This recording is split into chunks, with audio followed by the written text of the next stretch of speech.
If you're not already subscribed to this YouTube channel, go ahead and do so now. And if you're already subscribed, check and make sure that YouTube hasn't unsubscribed you. Seems every week I get a few people who message me telling me that they got unsubscribed without their permission. Also, be sure to give the video a like. The white supremacists hate that.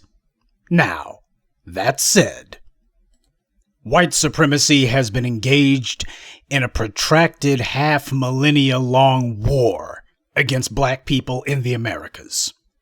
And that being the case, when you have an aggressor who's at war with you, pretty much the worst thing that you can do in the face of aggression is to show weakness, because that emboldens the aggressor. And it makes the aggressor think that you're easy pickings, because once they get away with being able to harm you once they get away with abusing you and you show weakness, well, now they're going to want to keep doing it all the time because they figure you're good for that. It's your place to be their doormat. It's your place to be their punching bag.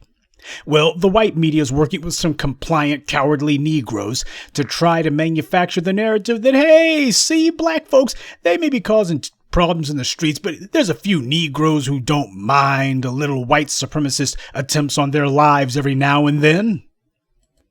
See, the white media is trying to figure out if there's any more mileage left in that old broken down nag argument of the noble Negro who's willing to do some long suffering for the fate of Massa. Massa ain't so bad. Oh, you guys, y'all need to stop saying mean things about Massa. Massa's really good, folks. Well, that's what this Christian Cooper character did. You guys remember this guy, don't you? He's the LGBT individual who was in Central Park, told that racist white woman, Amy Cooper, to put her dog on a leash. Meanwhile, she's sitting here practically strangling the poor animal while she's denying and defying him, and I'm not doing anything. And of course, she calls the police and says, there's this black man threatening me. He's black. This black man's threatening me, because she figures those are the magic words. Now, she got her butt in a crack, and she's had some minor, very minor consequences. Not that you would notice, but apparently that was too much for the white media. And it seems too much for Christian Cooper. From the very beginning, he was saying that, oh, she shouldn't lose her job and really don't want to come down too harshly on her. Why? This could be an educational moment. Now, what does that tell you about him? What does that tell you about his moral compass? His moral compass is certainly broken. Whereas we understand that a discriminative anti-black hate crime took place, well, Christian Cooper, he seems to think something different.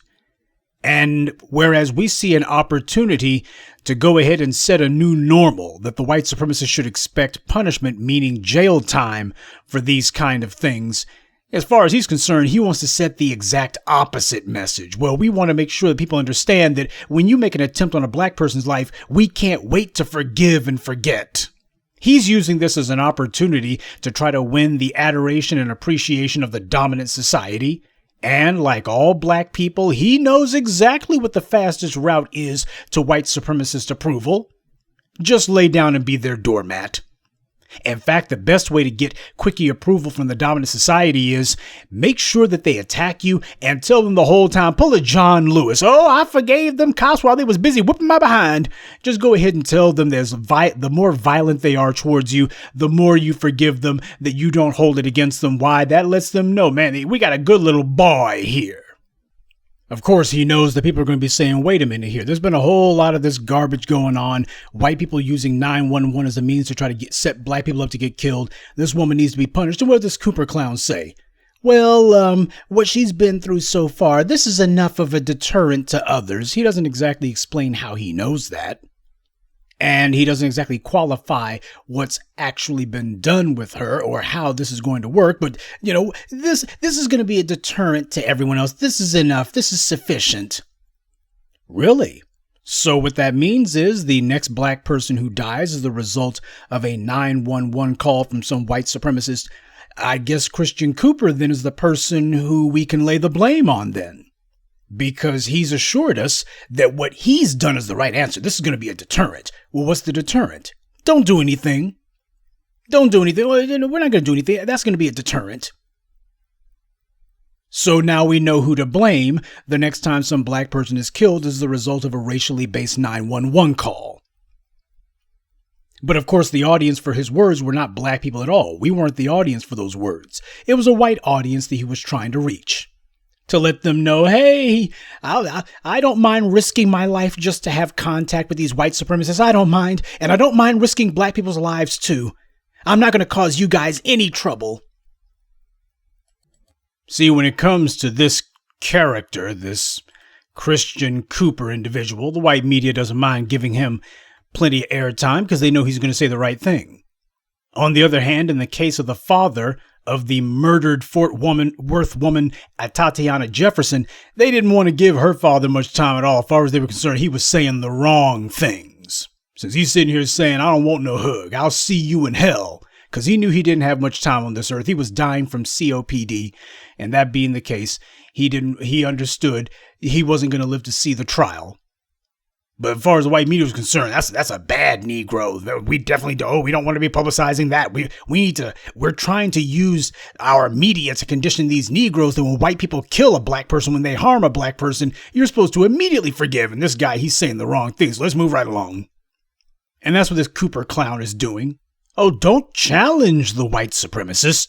Don't ever take them on. Don't ever try to inflict consequences on them. Don't ever make them pay a price for harming or otherwise interfering with the free travel and expression of a black person. Just take their abuse and you can claim that you're doing it on the basis of some moral higher ground.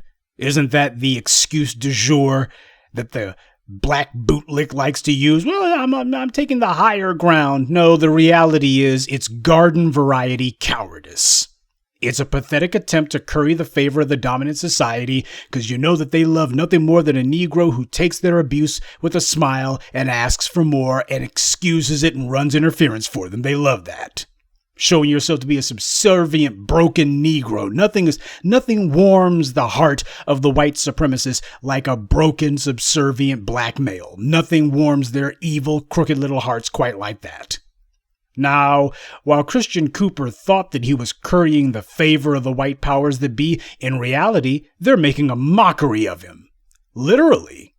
On my Twitter page, I posted that just yesterday, Rupert Murdoch's New York Post editorial board, the editorial board, not just some garden variety writer, but the whole editorial board, they wrote a column saying that the anti-black racist Amy Cooper was being overly punished. Why, she's suffered enough, don't you know? And Christian Cooper shouldn't pursue any further action against her. Why, she's been put through enough. She has. The woman who tried to set this guy up to get killed. The woman who's telling racist lies on the phone to the police, filing false police reports. Who's breaking the law, not having her mangy mutt on his leash. She's been through enough. She's suffered enough. You ever hear them talk this way about a black person under any circumstances? Nowhere do they mention that all of this was Amy Cooper's fault. They don't blame her for the fact that this happened. This is all her doing. At no point does the New York Post tell the reader that she intentionally made a racially incendiary phone call to the police for the sake of attempting to get a black person harmed or killed. The New York Post leaves that out. Instead, Murdoch's propaganda mill takes her side and claims that the charges against her are beyond iffy. That's the words that they use. The case seems beyond iffy. Well, aren't there a number of similar 911 calls with similar inaccuracies? Well, that's the thing. This was not a matter of inaccuracy. This was an outright lie. She claimed the man was threatening her when he wasn't. But this is what you expect from the right-wing media. You know that these guys are going to be lying. That's their job. That's their stock and trade. They are comfort food for white supremacists. At no point, though, does it occur to anyone that, hey, are we going to sacrifice our credibility? They ain't worried about credibility. This is all about letting the dominant society know, hey, these niggers, you don't want them getting the idea that white people are supposed to get punished if they call themselves harming a black person. Don't want to set a bad precedent here. We need to hold the line on this one. At no time do they point out anything negative about her. Instead, it's a puff piece for a blatant, unrepentant anti-black racist. In fact, the piece goes to great lengths not to use the word false when describing her phone call. They only mention the word when talking about what she's being charged with, but the post itself pretends as if there's no video of the incident, as if there was a video, well, they didn't see it. They're going out of their way to pretend like, oh, video? What video? We never saw any video. They don't even mention the video in their editorial. They instead talk about it as if it was his word versus hers, and there's no evidence of the incident, and there's no way to know who's right, and she didn't mean no harm, and people are being too rough on her. That's the way it's reported. That's the way it's framed. And the Washington Post is not alone. You don't see anyone else in the white media saying, hey, 911 calls need to be criminalized with prison time. You don't see anyone in the white media breaking that line. Now, you would think with all the alleged different white media outlets out there, at least one would say, hey, isn't it time to start applying real penalties for this kind of thing? Instead, all of them are like, we need to focus on redemption and focus on forgiveness. And, well, maybe what she needs to learn about is implicit bias. Treating the white supremacist as if they were the victim. And if the dim-witted Christian Cooper thought that he was going to garner the appreciation of the white media, he was wrong on that too. Because while the Post was fully supportive of the anti-black racist Amy Cooper, they called Christian Cooper, on the other hand, creepy. That's the word that they used to describe him, just being creepy. Now, they don't use any sort of pejoratives to describe the anti-black racist Amy Cooper. They do not use any sort of insults or pejoratives for her at all. And she's the criminal here. She's the lawbreaker here. She's the racist here. But they don't call her anything at all. But they do call him creepy. That's his reward for deciding that he's going to be an intentional doormat for white supremacy. They're letting him know. Good, if you're going to be our punching bag, we're going to go ahead and start swinging from Kansas then. So they don't call the blatantly racist white woman a racist. They don't call her creepy for deliberately making fraudulent 911 calls and for telling bald-faced lies when someone tells her to obey the law, and that she deliberately tries to make her phone call into a racist screed. She's deliberately playing on what she hopes will be a racist on the other side of that phone line. They don't call that creepy. Apparently, the New York Post is fine with that, as is the rest of the white media. And they did this in an editorial where they were agreeing with this fool. They were agreeing with him that she's been through enough. They were agreeing with him, but they are so racist, so psychopathic with their anti-black hatred, they couldn't even agree with him without insulting him. He does something that this white supremacist rag agrees with, and they call him creepy for it. That's how they reward him doing something that they agree with. We agree with you, you creep. He goes out of his way against public opinion and certainly against black opinion to give a pass to a racist who deliberately lied on him for the sake of trying to get him killed, and the New York Post attacks him while all but praising the racist in question. And this is how the New York Post editorial board, that's the editorial board who wrote this. This wasn't some hired gun columnist who they already knew that they could rely on to spew the right lies. This is the position of the paper itself, coming directly from its staff. This is how Christian Cooper was rewarded for his feckless bootlickery. They don't give him any phony compliments or insincere praise. They hit him with scorn and insults. You want to know why? Because he showed weakness in the face of white supremacist aggression. This is a time for strength from all of us. This is a time for zero tolerance. This is a time to, as I've been telling you for months now, it's time to start bullying white supremacy. This is the time to show strength. You show weakness to white supremacy, they're not going to look and go, okay, we got ourselves a nice sucker here, let's leave him alone. They're like, hell no, now we know we can kick you around anytime we want. And that's when the real disrespect and the real abuse begins. When you show them that you're good for it. You see, that's the reason why you didn't see me going overboard or doing anything really in defense of this Christian Cooper guy, because it's a matter of with these clowns, you got to stop and wait and see, is this person going to actually speak like they got some sense, or is this just another Negro who's trying to figure out how they can get some interracial sexual access or otherwise get a pat on the head from the dominant society? You got to wait and see. You can't jump the gun, and in this guy's case, it was obvious from the jump that this guy's mind was on something else entirely. And his white media buddies that he thought were going to give him a pat on the back and that they were going to wink and a nod and, okay, you covered for us. We like that. So, we'll let you hang around a little bit. Instead, they said, hell no, nigger. Here's a slap in the face, you creep. This is what happens when you show weakness and stupidity in the face of white supremacist aggression. They're not going to leave you alone. You make it where now they more eagerly come after you. You don't stand up for yourself, then they're going to knock you over. And I'll explain later why this Christian Cooper chump didn't do this out of some sense of pity for her, by the way. Black people always try to use fake claims of fake piety and phony moral high ground talk to cover up for when they're just too cowardly and scared and spineless to do what's right.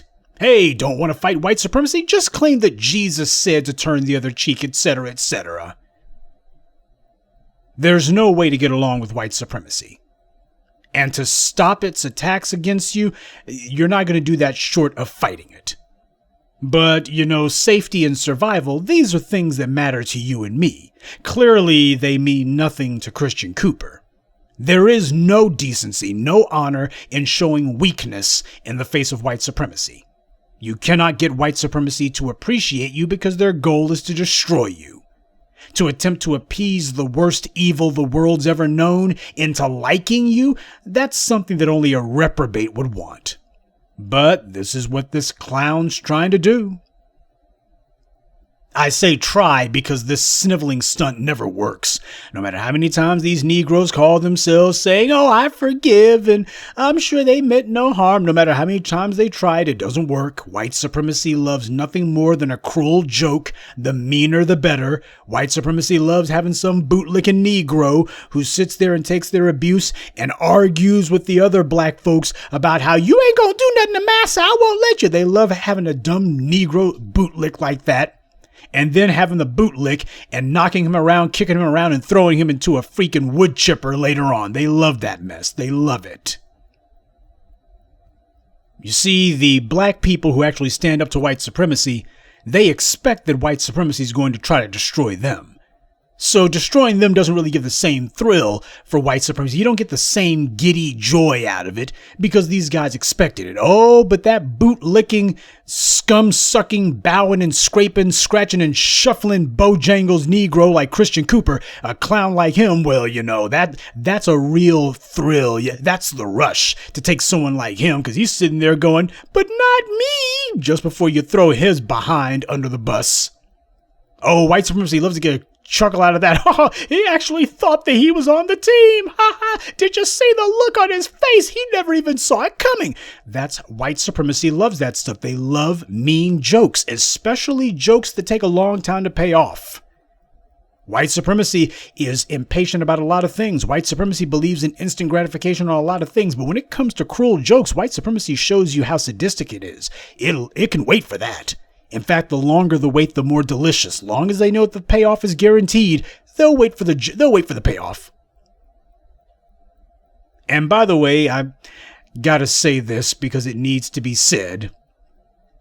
While there are a number of black folks in New York who have their heads on straight, the sad truth is there's a disproportionate number of New York Negroes who are on some next level cooning. That's all. I can't put it no other way. I mean, the freaking boot-licking behavior in New York is on some next level stuff. It's like, god dang, is there like some sort of informal competition going on among a certain class of Negroes in New York where they're just trying to figure out which one of them can take the worst amount of abuse and then turn right around and excuse the white supremacist assailant in question? Is there like some sort of informal contest going on to see which one of them can be the most outrageous bootlick, the most outrageous apologist for white supremacy? There must be, because that's the only logical explanation for this. Too many times we see white supremacist attacks on black people in New York, and faster than you can say bootlick, those same black people are running to find a camera so that they can say, forgive, forgive, forgive. Well, this person ain't so bad. We can't be so harsh on them. Oh, we got to be better than that. We can try to redeem them. But as I keep telling you, cooning's a career path that doesn't come with a retirement plan.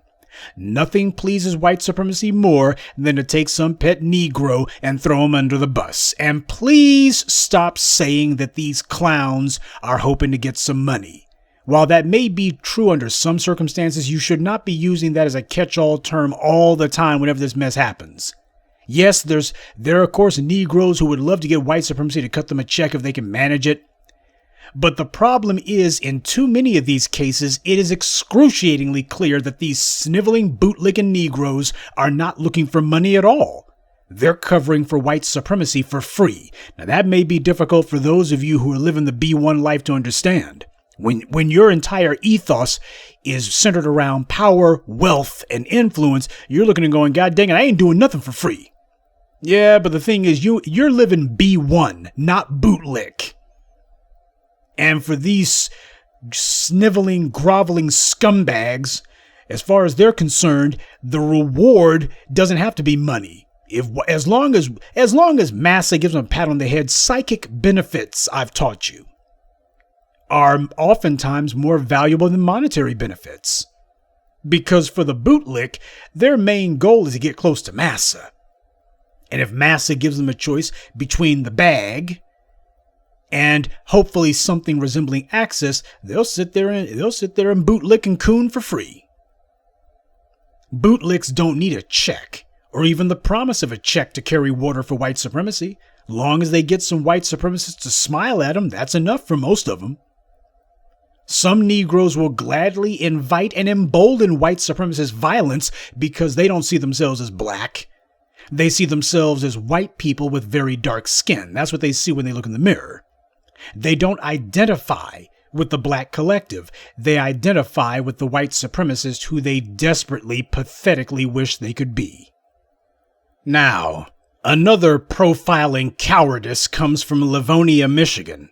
After Jason Black put up his 3 billboards in New York last week, one of which called for racially based 911 calls to be a hate crime, and resulted in Amy Cooper being charged a few days later, there was another group who decided to put up an electronic billboard of their own, paid for in an allegedly activist group in Livonia, Michigan. Their goal was to bring awareness to racial profiling by the police in Livonia, Michigan.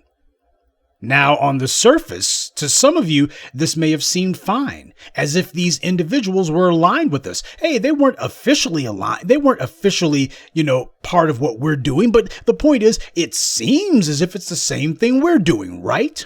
Wrong.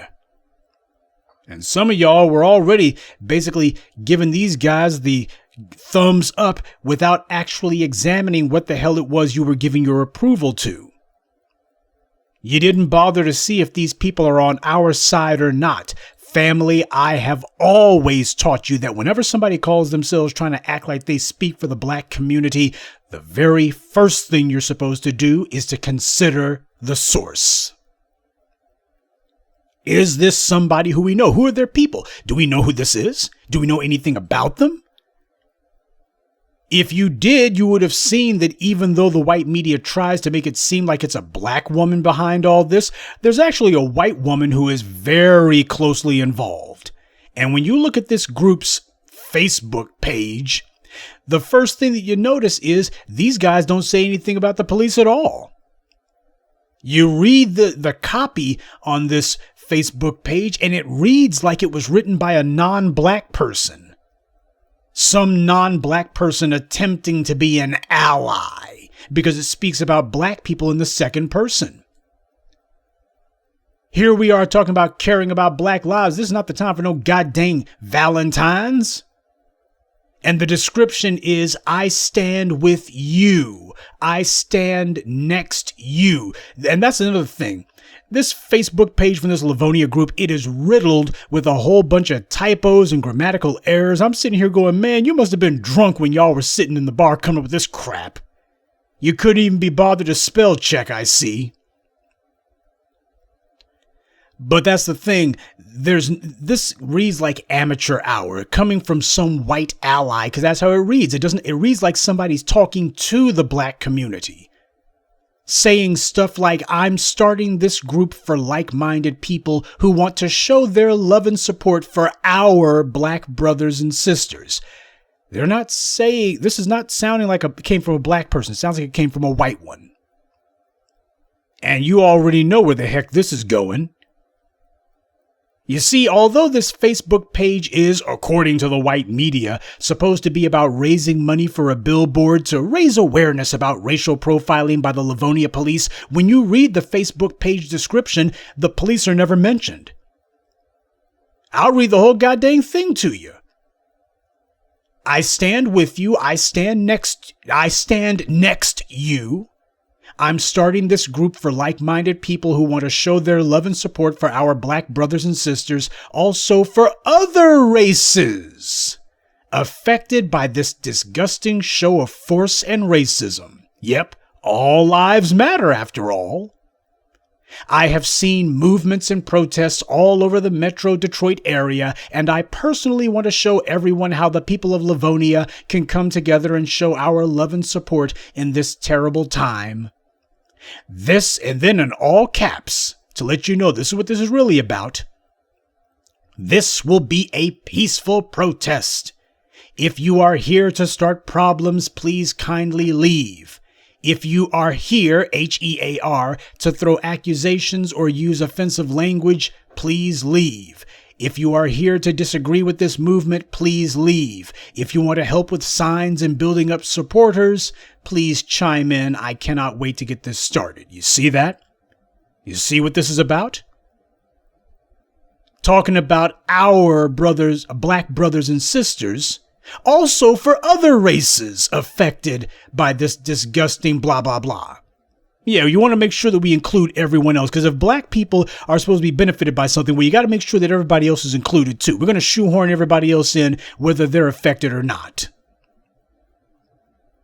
Now, whoever it was who wrote this bile, they decided that they didn't have anything to say about the police. How the hell is it supposed to be about raising money in order to raise awareness of racial profiling by the Livonia police, and they don't even mention the police? This is supposed to be their freaking Facebook group. And they can't mention the police in their own Facebook group when this is apparently supposed to be, to hear the white media tell it, the reason why they're doing this. While this Livonia anti-racism group didn't have one solitary word to say about the police, couldn't even mention the police on their own Facebook page, they had lots to say about the protesters, you'll notice. Namely, they want only well-behaved protesters. Now, this is already playing into anti-black protesting dogma. This is already playing into an anti-protest line. That's exactly, they're supposed to be standing with black people, and yet they're already playing to the idea of, oh, these Negroes are so out of control. Don't have anything to say about the police, but you got lots to say about these imaginary rowdy protesters. Oh, and by the way, you better not disagree with them. They spend most of the copy on their own Facebook page lecturing imaginary rowdy protesters. But you notice that they don't lecture the police? They don't have any, whoever this white person was who wrote this, they don't have any lectures for the police. Who, apparently, to hear them tell it, are the entire reason that they were doing this in the first place. The entire reason that this Livonia Citizens Caring About Black Lives group even exists is because of police racial profiling of black people. And yet, no lectures for the cops. Not lecturing the cops about how you need to be law-abiding and respect people. And the cops, if the police want to create problems, you need to leave. If the police want to throw accusations or use offensive language, they need to be fired. If the police want to disagree with what the public says is proper law enforcement, please leave. See, they're not writing that on their Facebook page. Nothing about the police. That gives the police a pass, because they didn't say anything about the police on their billboard either. Oh, and on a side note, The crowdfunding that this group did, their goal was to raise $1,800 and they got a little over $2,000. Very little over $2,000. But of course, this isn't about one billboard. I hope that you understand that. This is about manufacturing a launch pad for themselves for this white front group that they can use to get more money in the name of caring about black people and other groups affected by the disgusting show of force and racism. Yeah, we're caring about black people and other races affected. This is the typical left-wing white supremacist hustle, trying to finesse themselves some money, all in the name of helping black people. That's what this is, the same old con. And no, it was no coincidence that this comes about at the same time that we're doing this.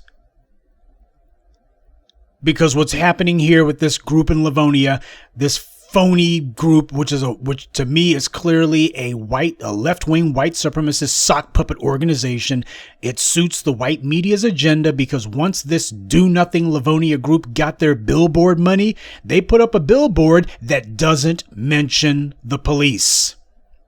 And even if you want to go with the line that, well, these billboard companies are white-owned and they probably wouldn't let them mention the police by name, there's still no excuse for not mentioning punishment. Well, that is, if punishment is what you're interested in. But of course, that wasn't the point of this little exercise in finessing some cash out of the online rubes, as their own Facebook page says. This is about awareness of racial profiling. Awareness. It's not about actually doing anything about it. This is about awareness. Yeah, because nobody would know that the police racially profile in one of the most notoriously racist towns in the state if you didn't tell them.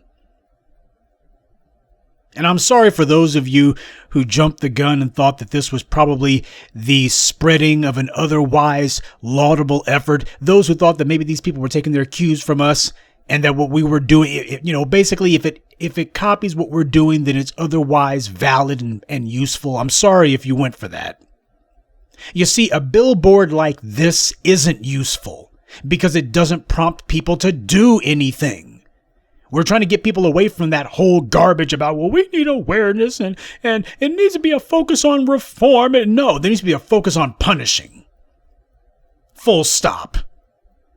We ain't looking for no awareness. We're not looking to talk any babbling gibberish about implicit bias. We're not here to do any do-nothing proposals about sensitivity training, or maybe maybe there needs to be some sort of reform. The best reform for the police would be a long prison sentence. That's the only reform they need. You got a do-nothing statement that pretends to be about something when in reality it's about absolutely nothing. All this is meant to do is to lay the groundwork for this white sock puppet group's next billboard or whatever other pathetic scheme they cook up, which, by the way, will demand a lot more money. Oh, this one was wanting $1,800. Their next one's going to be a hell of a lot more than that.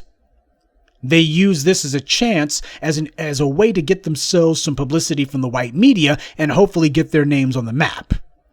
This is typical left-wing white supremacist hustling for dollars 101. This is how they do it. You do something small, something that's not going to cost you any money, something that's not going to hurt you, so that you can get them, so you have an excuse for the white media to come sniffing. You can go ahead and tell the white media, hey, come cover what we're doing, come cover what we're doing. And once you're on TV, or once the white media covers you on a few outlets, preferably some nationwide coverage, then all of a sudden you're a brand name.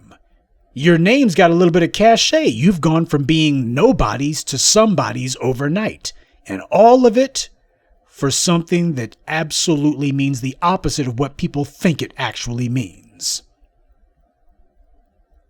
This is about getting publicity for their little group, which they think is going to enhance their fundraising, because that's what the real goal here is. They're not actually going to do anything. Black people know the rules of racism. I don't care if they got some black front person out there. Black folks, they know the rules of racism. They know how to not ruffle the feathers of some casual racist, read white moderate.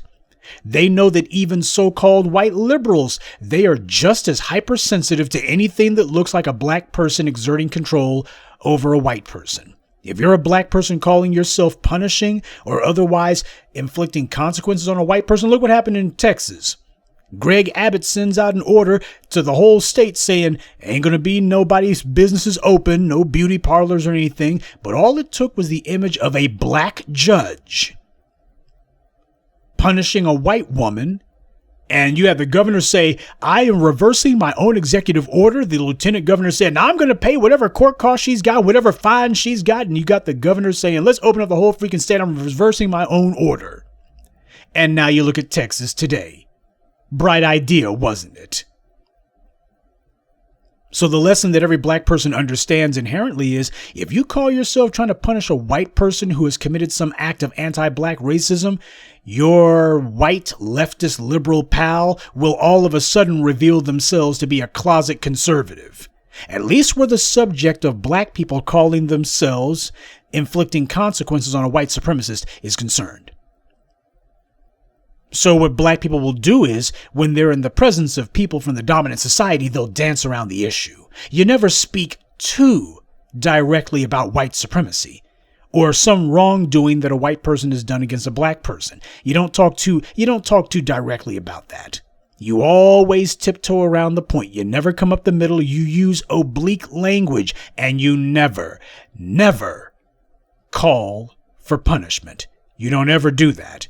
You don't make it seem like as black people, we demand that if somebody who comes from the dominant society harms us, that we have the right to see them punished to our satisfaction. Oh, no. Forgive. They just need retraining or something. They just need a little bit of a couple of pamphlets about implicit bias. You instead stick to what you know these low-key white supremacists tell you to do. What they say is the appropriate response. You talk some empty gibberish about sensitivity training and implicit bias and other meaningless terms.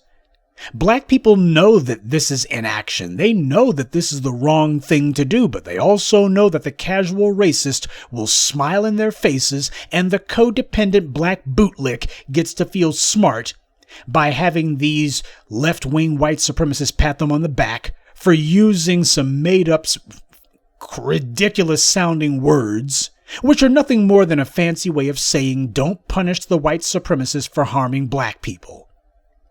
You see, the members of the dominant society, they understand how to, as Steve Bannon put it, separate the signal from the noise.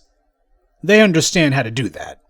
You got a black person who's sitting here talking some mamby-pamby, empty gibberish that clearly shows that they're looking for a white supremacist to be their friend. They're like, okay, you ain't going to be a problem for us.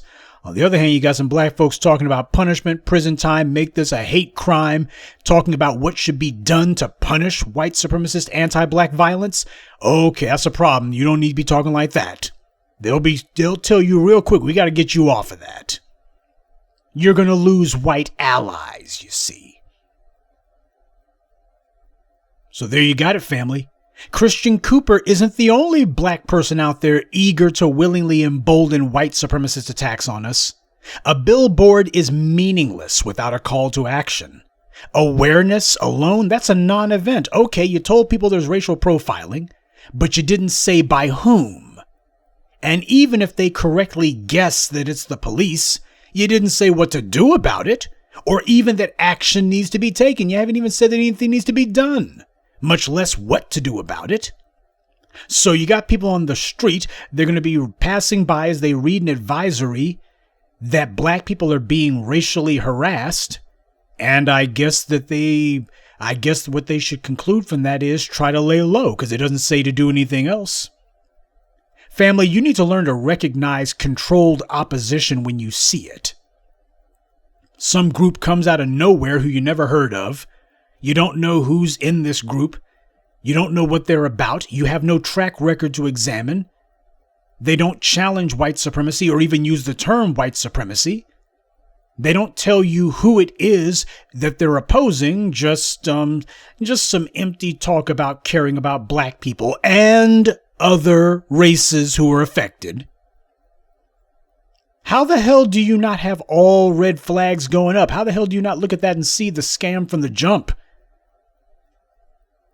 I believe in message amplification as much as the next person, but you don't have to be affiliated with the black media or be one in order to be helpful to our cause.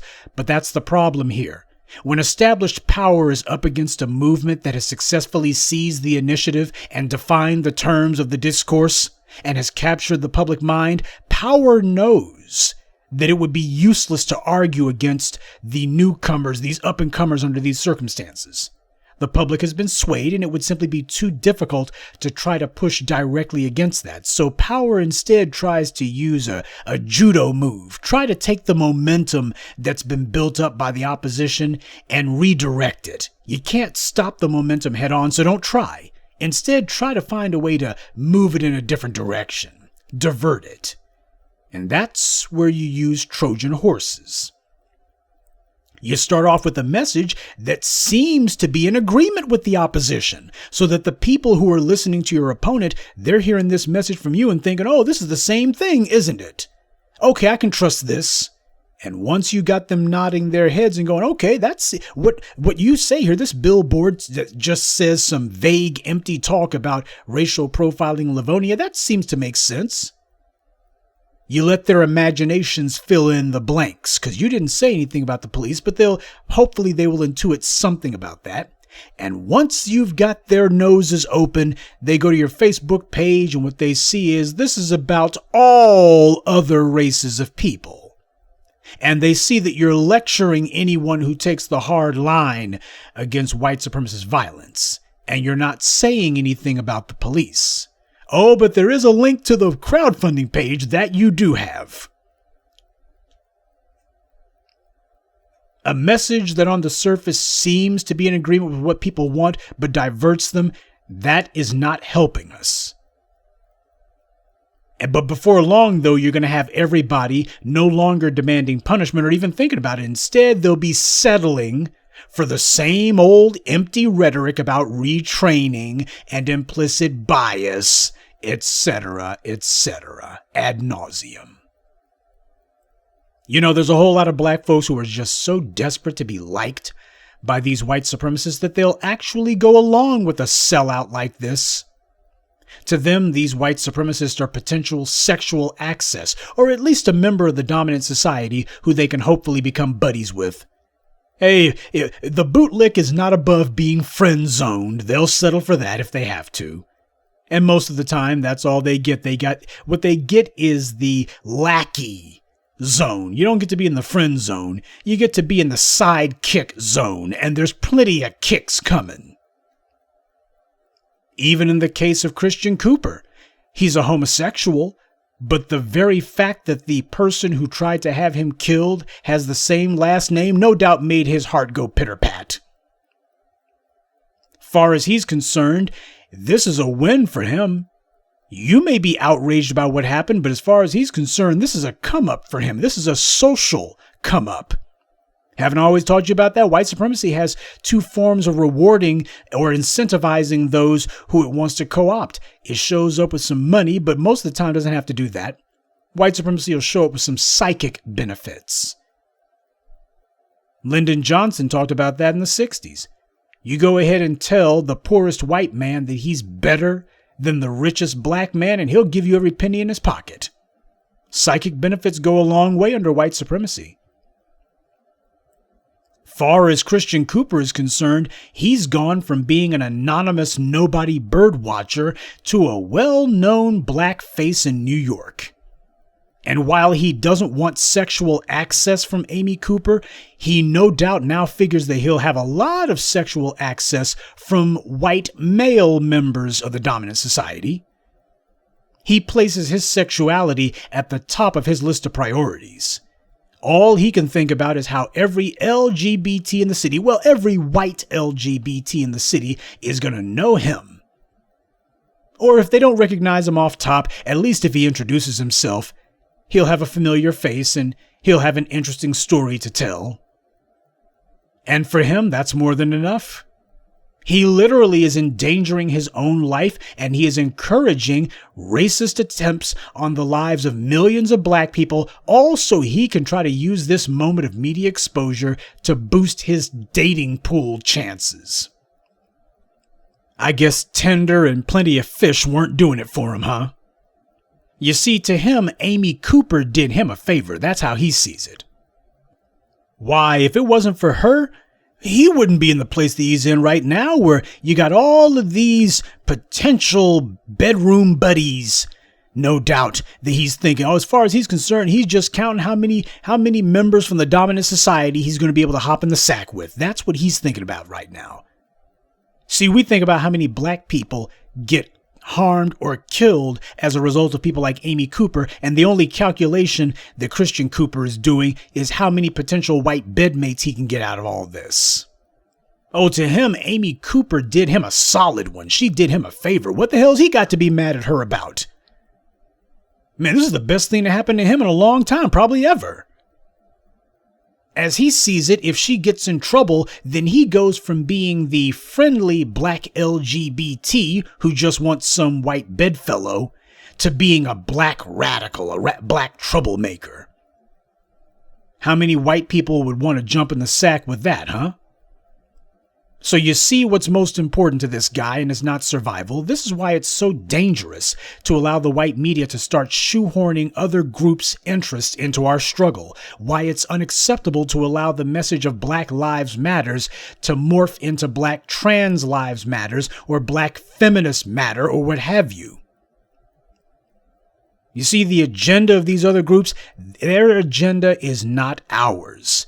Our goal is to be free from white supremacist attacks, and their goal is to get sexual access from as many non-black people as possible, even if they're blatant white supremacists. Remember, Milo Snuffleupagus openly brags that his partner is black.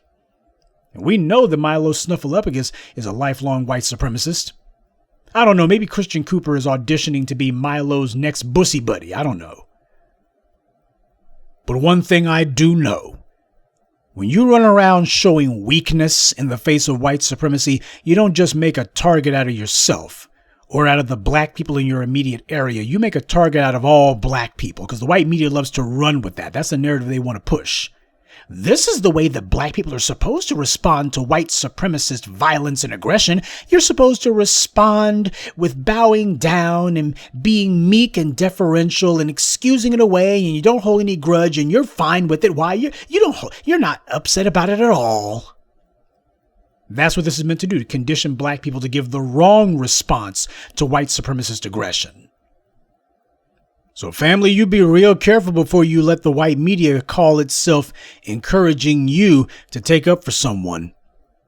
You see, we can go ahead and make it a point that Amy Cooper needs to be held up as a poster child for why it is that these racially based 911 calls must be punished harshly. But as far as Christian Cooper's concerned, this guy's playing with fire and he's going to get burned. You see, we can go ahead and oppose the white supremacists without calling ourselves supporting some black flunky who clearly has other things to do with his time than to ensure his survival.